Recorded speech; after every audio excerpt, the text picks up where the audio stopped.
देखो, ये है कार्डामोम यानी इलायची का पौधा उगाने का सबसे आसान तरीका, जिससे कि आप बेहद ही कम समय में इलायची की अच्छी पैदावार ले सकते हैं। तो सबसे पहले कुछ उच्च गुणवत्ता के पके हुए स्वस्थ और मोटे इलायची के फल लें और 2 से 3 घंटे के लिए पानी में भिगाकर इन्हें छोड़ दें।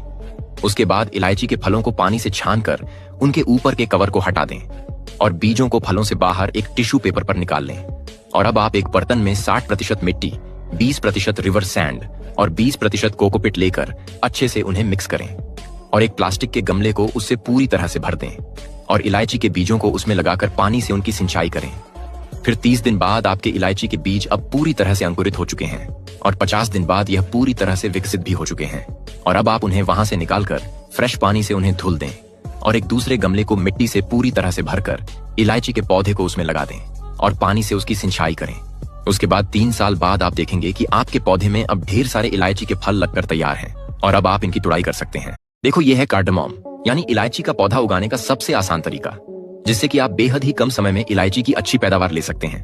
तो सबसे पहले कुछ उच्च गुणवत्ता के पके हुए स्वस्थ और मोटे इलायची के फल लें और 2 से 3 घंटे के लिए पानी में भिगाकर इन्हें छोड़ दें। उसके बाद इलायची के फलों को पानी से छानकर उनके ऊपर के कवर को हटा दें और बीजों को फलों से बाहर एक टिश्यू पेपर पर निकाल लें। और अब आप एक बर्तन में 60% मिट्टी, 20% रिवर सैंड और 20% कोकोपिट लेकर अच्छे से उन्हें मिक्स करें और एक प्लास्टिक के गमले को उससे पूरी तरह से भर दें और इलायची के बीजों को उसमें लगाकर पानी से उनकी सिंचाई करें। फिर 30 दिन बाद आपके इलायची के बीज अब पूरी तरह से अंकुरित हो चुके हैं और 50 दिन बाद यह पूरी तरह से विकसित भी हो चुके हैं।